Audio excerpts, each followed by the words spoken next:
Hey, Peter, sounds like we're good to go. Yeah, you're all good.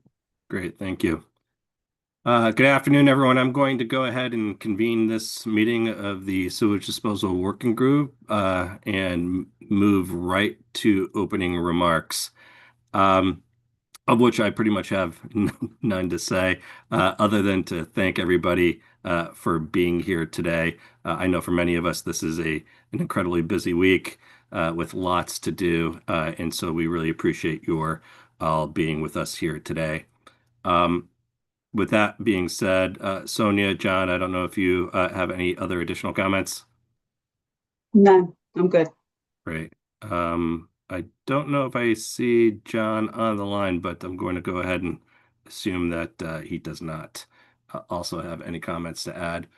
Uh, so then I'm just going to go ahead and move to section 3 of the agenda regarding the codes and standards overview with our friend Johnny Carrier here with us today. Um, Before I introduce Johnny Carrier, I'd just like to state that I generally believe that all three of the subcommittees have heard that our regulators at the municipal and state levels are understaffed and under-resourced. I think that's been a common theme heard in all three of our subcommittees. And I believe that all three subcommittees have talked about maybe giving an expanded authority or role to Code Advisory Committee as a way to help alleviate some of those resource issues. So I think that my working group co-chairs would probably agree that should a recommendation pertaining to the Code Advisory Committee come out of this working group, that it'll, in all likelihood, be a long-term recommendation. But nonetheless, we thought this was a very important conversation to be had. So, with that all being said, I'd like to introduce Johnny Carrier, who's a builder and a trained engineer, and is a principal of the Bi-Carrier Group. He has served on the Code and Standards Committee under the Department of Administrative Services for a number of years, maybe a half a dozen or so at this point, and has served two consecutive terms as the Codes and Standards chairperson as well. We have Johnny here to tell us about the makeup of the Codes and Standards Committee, the way it runs, and what it is responsible for, and to, in essence, give us an overview and understanding of the Codes and Standards Committee and see, for us to have an opportunity to have an open dialogue about the potential for emulating or modeling the Codes Advisory Committee based on the Codes and Standards Committee's current makeup. So, with that being said, I'm just going to go ahead and open the floor to Johnny. And Johnny, if you can give us an overview of the Codes and Standards Committee, and then we'll open it up for Q&A from folks. Very good. Thank you. And I want to just on the onset say that I am not here on behalf of the Codes and Standards Committee or DAS. I'm just on behalf of Johnny, myself. Having been on the committee for 7 years, just understanding how the committee works and stuff, I just wanted to kind of lay out what it is the committee has as its purview, and then what types of members we have, what breakdown, and then kind of how we operate when we do the code adoption process. So I threw a bullet point together that I could forward to you, Jim, later on if you want, if people have questions. Because I actually get this question quite a bit. How does it work? And then, there's actually a decent amount of overview, so it's hard to get everything kind of detailed out. So I spent an hour kind of making sure I didn't waste too many people's time today and just kind of hit all the points we need to. I'd be more than happy to answer questions. So Codes and Standards Committee falls under DAS. Our basic responsibility is the adoption of the state code, so the building code, which is actually 12 different codes. We also pass the fire safety codes and the fire prevention codes.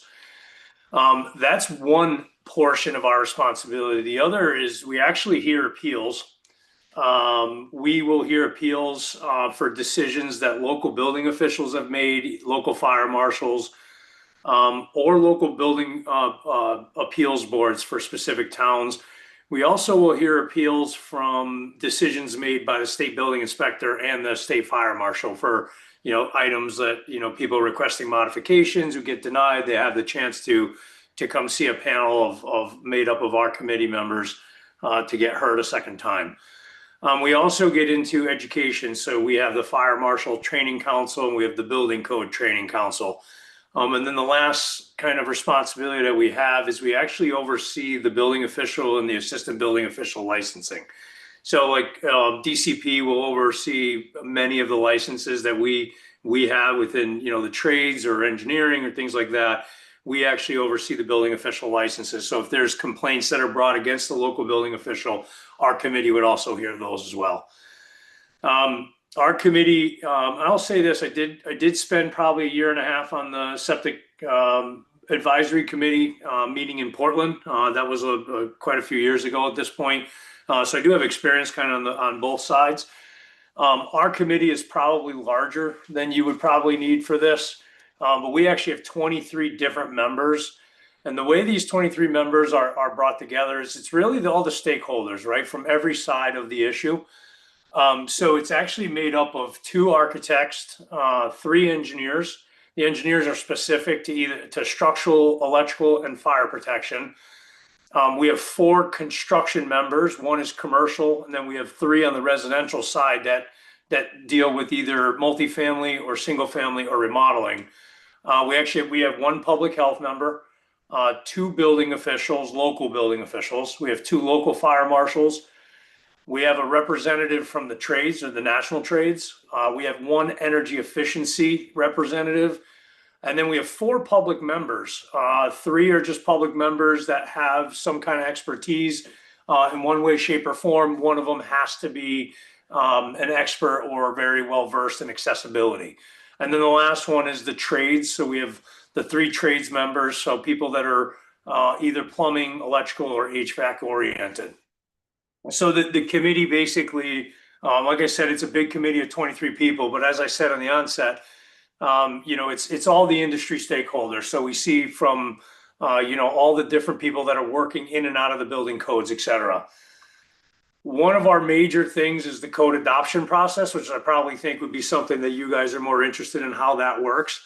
It's a pretty long process. It takes us, I would say, about 15 months to get through the whole thing, and we've gotten a lot better. I've heard of things taking 2 or 3 years prior to my involvement on the committee.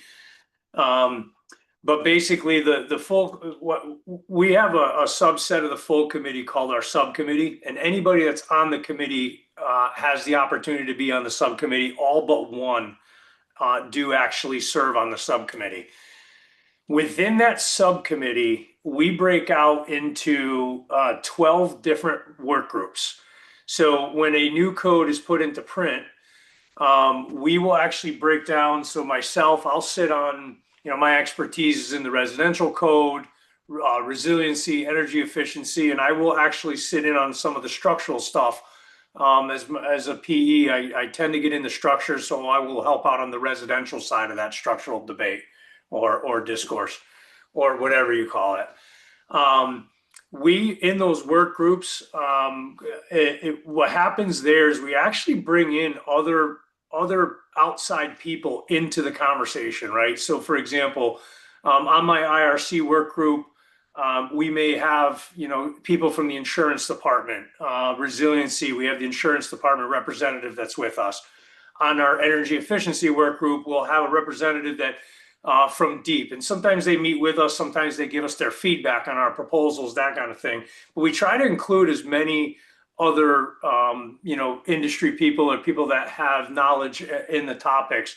And like this year I chaired the pool and spa code. From that one, we needed DPH's input because there's residential pools and then there's non-residential pools, and we have to be careful that what we're crafting isn't overlapping or getting out of whose jurisdiction it is, et cetera.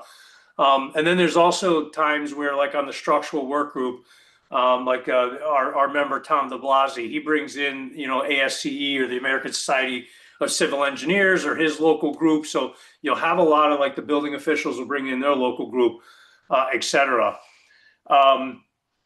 So what happens is we will have those 12 different work groups. Those are kind of standing work groups, but then we'll also get more added to us, depending. Most of the time, those added work groups are because the legislature decides that they want to look at something different, right? So when we hear about legislation getting passed, that will affect building code, and we, as a committee in general, do not like building code of any kind in statute because it's very tough to change. It's tough to manipulate. It's an expertise that's tough to dive into with a legislator, et cetera. So like this year, we had 3 different work groups, all specifically done because bills were passed. One was a gas detector work group. So instead of actually passing rules on it, they made it a study group, and they basically charged our committee with coming up with, a half dozen members to really investigate, can we bring in gas detectors? What's included? How do we handle it? The other 2, which were really big ones this year, were the single stairway exit stuff, and then the 3-4 family or 3 and 4 families within the IRC code, et cetera, which I also chaired. So with all that, all the different work groups, what happens is each of the work groups will review the different codes that applies to it. We will actually flag items that should be looked at by another work group. So there's a pretty collaborative effort over about 6-month time frame. So not only do we review the language, we also review and cross-reference to make sure that any of the language that's being proposed doesn't conflict with state statute or other departments' purviews or responsibilities. We will also cross-reference any new language to any existing current amendments that we have in the code. Is this something that solves the problem that we were made an amendment for, et cetera, et cetera. And in all this, will actually the public and the committee can make amendment proposals as well. So any amendment proposals that get put in have to be reviewed by that work group. So about a 3 to 3.5 month process. Each work group will do their complete review. We will then do a presentation at a subcommittee meeting to the rest of the codes and standards, and we will flag all of the items I just listed. We will give recommendations on some of the amendments that we see. Hey, this amendment is good. I think it could be reworded. It's definitely worth consideration. So that kind of discussion goes on, et cetera, et cetera. Once we finish all the work group work and presentations, and we get through all the code amendment proposals, the full committee, or the full subcommittee, will actually vote on the package at hand. And if there's an issue or something that we don't like, we'll bring it up to a larger discussion. And we'll go through that. We'll take a couple of meetings, and eventually we'll have a draft package ready for public consumption. What we do at that point is we actually will vote it in, majority rules type of thing. We'll send it to the full committee. The full committee will also look at it. And once they pass it, then it's available in draft form to the public. We start a 90-day public comment period to give the entire public a view of the entire package. In that 90 days, towards the end of it, we will actually have a public hearing on it as well. The Codes and Standards Committee will meet at the Legislative Office Building. They'll get a room for us. We'll get a dozen to 3 dozen people from the public to come in. We also do an online option. In that process, what we hear from is people that, hey, you missed this, or hey, did you ever consider this? Or it could be as a lightning rod issue like the single staircase that could bring out a lot of people. At the end of the day, everybody gets to have a chance to present their case and kind of talk to the rest of the committee, and maybe and we always find 1 or 2 really good comments that we end up introducing or tweaking what we have in the package. Once that public hearing is done and the public comment period is closed, The subcommittee then goes back and has to address and answer every comment that was put in. And we have to at least consider it, turn it down and give a reason why, or mold it with a bunch of others and give a blanket answer. But either way, everybody's concerns, anybody who put in an amendment or a comment would be heard. Once that is done, we will tweak the draft, vote it back out of subcommittee. It then goes to the full committee. And usually it's pretty straightforward at that point, since the members overlap quite a bit. It's a pretty easy process. And then finally, at the end of all that, we have to submit it to legislative review. And that review process can go as easy as one meeting and could take 2 or 3 meetings. But it's basically legislative review will look at, conflicting statutes.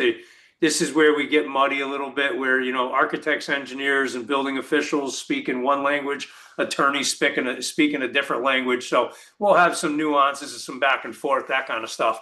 But at the end of the day, once that's passed, then it basically becomes the next Connecticut State Building Code. It does take a little bit of time to get all the stuff drafted, implemented into the body, because we do have Connecticut specific versions that are put together by the code, the ICC, or the International Code Council. I know that was a lot. That was a fire hose worth of information and how it is. But basically, we have a lot of discussions. We've got a lot of different sides of the issue that people consider. In the 7 years I've been there, there's probably only been 2 contentious issues that we've had. Most of the stuff has been pretty straightforward. It's, a lot of people that are looking at it from different angles. But at the end of the day, we usually can, within the subcommittees and the work groups, come up with, something that everybody's happy with, which usually means it's a good document. I'm not going to, unless anybody really wants to know about the complaints or the appeals or anything like that, I don't think we need to dive into that. I didn't put anything together. Those are pretty specific, and I probably serve on 12 or 15 of them per year. Usually whatever's residential based, or if it's the complaint side, because I was chair and we had a significant amount of complaints and we hadn't had one in 10 years, I basically have become the point guy for the complaints, especially because it's usually against the building official, and the other building officials or the people of conflict of interest won't sit on those panels because of it's not a large world of building officials in Connecticut, et cetera. So unless there's specific questions to that, I will leave it at that and see if there's any other info you would need. Thank you, Johnny. We all really appreciate that thorough explanation of what the Codes and Standards Committee for Department of Administrative Services does. I'm going to take the liberty of asking the first question, and then I'll open it up to Sonia and John, and then the rest of the group. But I'm wondering if you could tell us a little bit about the role of the state building official and how that role relates and interacts with the Codes and Standards Committee. And also, if I presume, and I think I know the answer to this question, but for folks that might not, who has superseding authority over the regulations, right? Should there be a conflict between, say, the recommendations coming out of the Codes and Standards Committee and a discrepancy with say, the DAS commissioner? So the building official, so we work alongside the state building official and the state fire marshal during this entire process. And they usually have 1, 2, sometimes 3 very key people that are extremely knowledgeable, not just in the code in general, but how to interpret it and kind of the nuances, because they see a lot of this stuff in the background. So they know where kind of the hangups and pitfalls are. So we work alongside with them. The state building officials, they have their own kind of work group where they look at all the administrative and the definitions portions, making sure that the statutes go. And then in the end, they are actually the holder of the final document. They do all the drafting. They get everything kind of put in code language. Sometimes we will propose some, but ultimately they have the authority on the exact language, et cetera, et cetera. My understanding is that the state building official has a mechanism to supersede the committee. Okay, but I will tell you, I would have to go investigate that because it's never, in my 7+ years, I've never had anything come up even remotely close where we aren't almost always a supermajority of votes when we come out with the final package. One thing that I forgot to mention too, Jim, and it's just on a side note, how members are appointed is actually a pretty big thing, right? So who has the ultimate decision?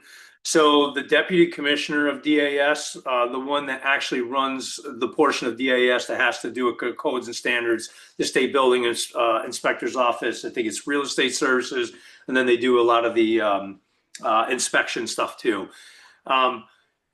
What will happen, and I was part of three people stepping down. So when a position goes vacant, and the last one was construction, commercial construction, we will actually do a reach out to everybody. DAS does their own. They will ask the commercial groups, whether it's CCIA or a couple of the other ones, do they know anybody that would be interested? And then they have to submit their resumes to this deputy commissioner, which will then kind of go through and interview every single one of them to make sure that they have the expertise they're saying, the resume matches, et cetera. And then ultimately the commissioner of DAS has the authority of appointing that person.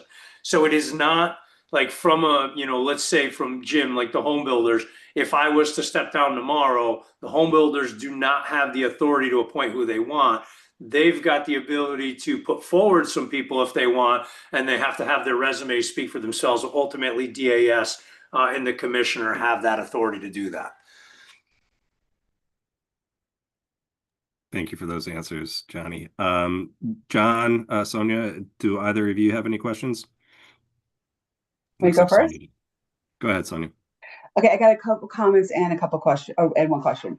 My first comment is I really like this process because you had said something about watching what happens legislative-wise and getting contact. For example, this year I know that there was other bills that came out specific to AT systems, and I don't necessarily knew that we were involved. It came from another committee. If we had read it and looked through it, then you would see that there's very big issues with the way it was worded. Doesn't mean that it was a bad thing, but it could have been finessed and possibly worked out. But I really like that this type of committee would be there to talk to the actual stakeholders, the subject matter experts, to see why it would have been a problem or if it could actually be done. The other thing I wanted to comment on is that I think that a process like this would help us when it comes to pushback, meaning environmental, developer, homeowner. A lot of them have, I'm sure, very valid reasons for pushing back, but it would be very helpful for us not to be stuck in the middle. And I think this might be a very good way to do that. The one thing I wanted to ask you, though, is you did speak about this last time we had spoke, Johnny, and it was about, can you do a modification mid-year? So, for example, if there's a safety issue in our world, secondary safety lit or something, can you handle that in the middle of when you're not doing the code, like the 15 months? So yes, our committee as a whole, once we pass the package, we do have the ability to make an amendment. It has happened in the past. It hasn't happened that frequent, mostly because for us, our codes are coming from ICC and they're being published every 3 years. So with the process going every 3 years, we usually feel like it's an adequate enough time to address any of those issues. If that code cycle was to get lengthened for any reason, then that would leave us the ability. So like AT systems, right? It's something newer, something not as there's not as much reporting on it or data or that kind of thing. It would give the ability of the committee to look through that and decide maybe we need to come up with a set of rules for this. For example, on ours, tiny homes was one of them. All of a sudden you had this big influx of these trailers with people building houses on them, but there was nothing in the code that pertained to it. Lately, it's been a lot about fire. You've had a lot of the wildfires out west. Like, how do we protect ourselves from wildfires? Do we start looking at plantings and things like that? So sometimes there's just things that happen that the industry or technology takes over, things like that. So we were able to address those midterm if we need to. One thing, Sonia, that you mentioned the bills.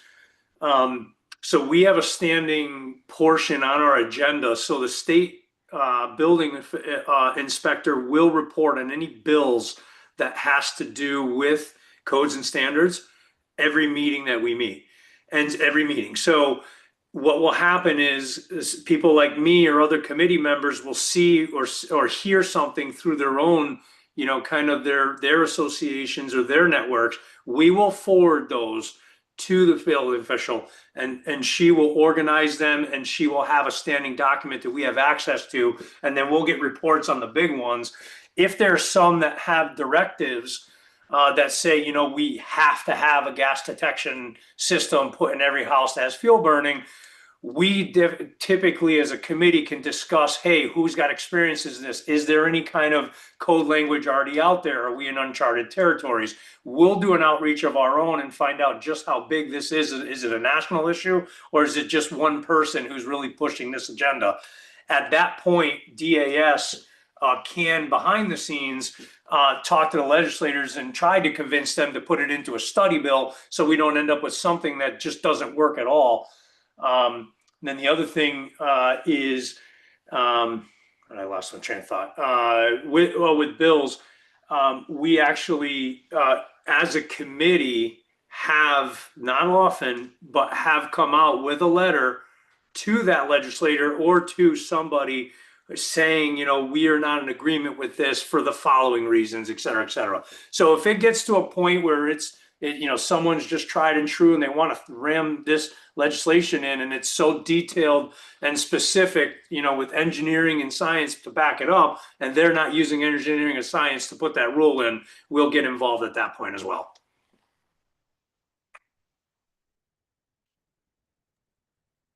Thank you, Johnny. John Guskowski, do you have any questions? No, nothing further from me. Thank you. So, thank you, John. So happy to open this up to the committee at large. If there's anyone that has any questions for Johnny, if you want to just raise your hand and we'll call on you.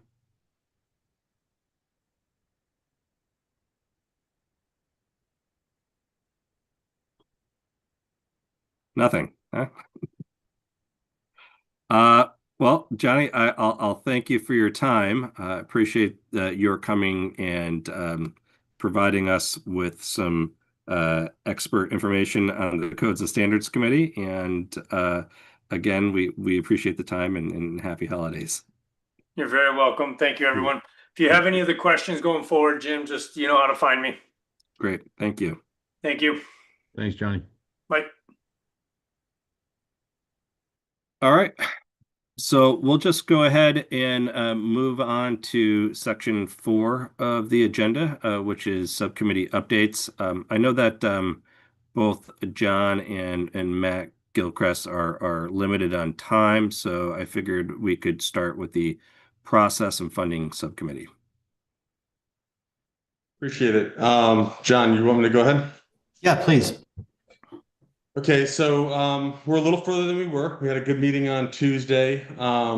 Tried to talk through some of our recommendations, capturing the issues and some of the key points. I spent some time over the weekend, and John did as well, putting pen to paper or fingers to keyboard to get those captured. I've since sent those out to our subcommittee for review and comment. And we will be reviewing those tomorrow. And then once we review those and we clean them up to make sure that everybody's on the same page, or, if we need to, we will note dissent where required.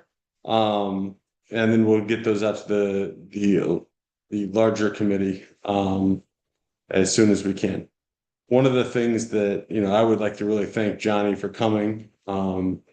He does great work on that Codes and Standards Committee.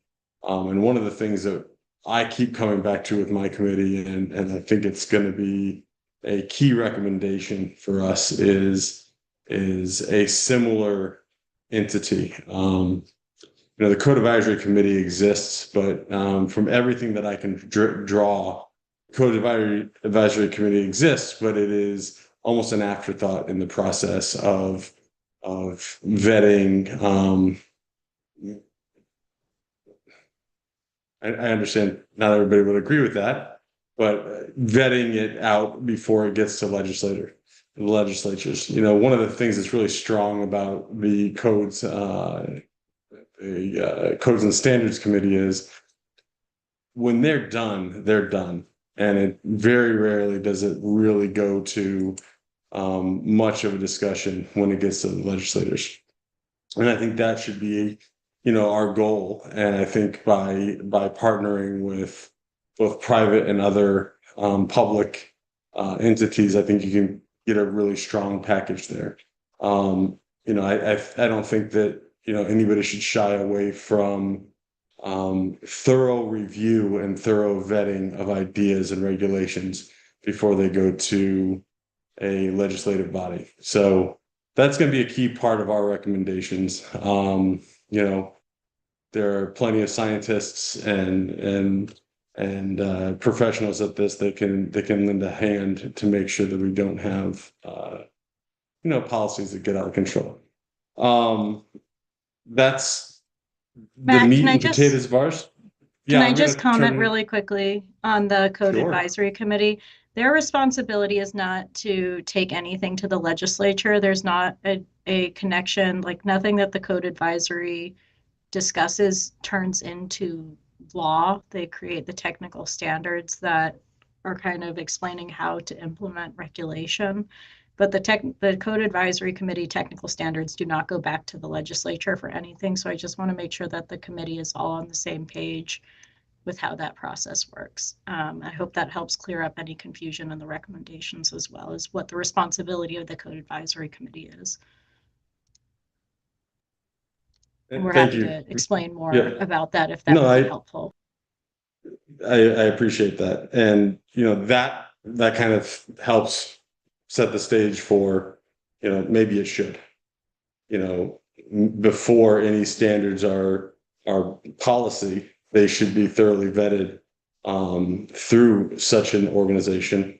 And, before a policy, sometimes policies are overreaching and they should actually be laws. But, that's probably a much deeper conversation. But that's where we are as a committee, and we look forward to getting you our recommendations.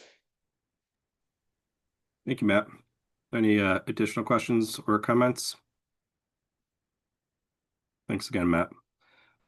We'll go ahead to the legal committee, or the Regs and Legal Committee. So Sonia, go ahead. Yeah, I'll do that. So yeah, everybody got to see how awful I am with computers. That was our last meeting. We did discuss a lot about areas of special concern. I think that we need to have a meeting with nitrogen environment and go through the actual regulations on where areas of special concern are and how they relate with environmentally sensitive or nitrogen sensitive areas. I showed a bit of a slideshow just about the struggles that we have on the shoreline, because that is the reason why I'm involved in all this, is the nitrogen, the issues with flooding, and our concerns with some certain properties and development. We spoke briefly about short-term and long-term, and I think that is, again, Jim and John and I had discussed this. That seems to be the way that we're going with the short-term recommendations. How do we get there? And the long-term recommendations, how are we going to handle AT in the future at some point, if it does happen? I would actually open up to anyone on the committee if I've said anything. I mean, that's what we talked about last meeting. Training, again, we will bring that back up, and I'm sure that'll be part of our short-term recommendations and long-term. And then again, like I said, the areas of special concern is what we really kind of looked at our last meeting. Any questions for Sonia? Comments? Hearing none. Is David with us? David Potts? Doesn't look like he is. So I guess I will do the best I can to stand in for David and give an update pertaining to the Nitrogen and Environment Subcommittee. So to date, we don't necessarily have recommendations. We do have consensus on, what we believe to be true, right? And some of those consensus items are that, there's general consensus around the understanding that our regulators lack, sufficient data that is standardized and accessible empirical data on septic system performance, particularly when it comes to nitrogen loading outcomes. So again, no recommendations about that. We've had some discussions, but not necessarily ready to report out recommendations at this time. Um, Consensus number two, if you will, there is broad consensus amongst our subcommittee members that the DEEP and DPH are understaffed and under-resourced to properly regulate systems under their current authority in addition to future AT regulatory authority. Again, no specific recommendations as to how to remedy that at this point, but we are having conversations and hope to have recommendations based on that consensus. So consensus number three was an agreement that the term environmentally sensitive areas and the proposed DPH regulations would be replaced with the term nitrogen sensitive areas. And consensus number four is that there is an agreement, it appears from previous conversations, that outside of the nitrogen sensitive areas, nitrogen assessments would begin with systems that are 7,500 gallons or larger. So that's where we're at right now. Obviously, lots to go, but I think we're starting to make progress in the right direction. Questions, comments? Not really a question about this, just Jim, I think would it be okay if we sent out the section 292551, which is what John Kerry was talking about? I was going to send them over. I can have Peter send it out to the full group. Makes sense to me. Thank you. All right, it looks like we've concluded section 4 of the agenda. So we've come to our section 5 labeled committee business and timeline discussion. So I think at this point, it's clear to say that all our subcommittees are a little behind at the moment, and that maybe our initial schedule may have been a little too ambitious. With that being said, I think our goal at this point, and I'll certainly allow Sonia and John to weigh in here, but that our subcommittees really should be reporting out by mid-January, which would give us 2 weeks thereafter for us to draft our report and vote on said report. We would typically meet at this point on January 7th. I'm going to suggest that we actually meet on January 14th as the entire group, at which time the subcommittees can report out their recommendations. So while the working group itself would not be meeting until the 14th, we suspect that the subcommittees will be fast at work. If are there any questions or comments or concerns about that? I know John and Sonia, we didn't specifically talk about that, but if you're in agreement to, go ahead and give a thumbs up or what have you. There you go. Yeah, I think at this time that would give hopefully the subcommittees time and that first week of January, maybe they can convene and kind of sketch out their recommendations so that everyone will be ready to go the second week. Makes sense to me. Right. And obviously, as folks are putting together their subcommittee recommendations, I would encourage, feel free to reach out to myself, John or Sonia for guidance if it's necessary. Bob, I see you have your hand up. Yeah, thanks, Jim. Yeah, just one question. For the process and funding subcommittee, it would be helpful if we could hear what kind of recommendations might be coming out of the other two groups a few days prior to that meeting. Because Hmm. what I'm thinking about is some of the process and funding may be dictated by what you other groups are coming up with. For instance, if you said, we want to implement a certain AT system in the next 6 months, well, then process and funding needs to figure out how that's going to happen.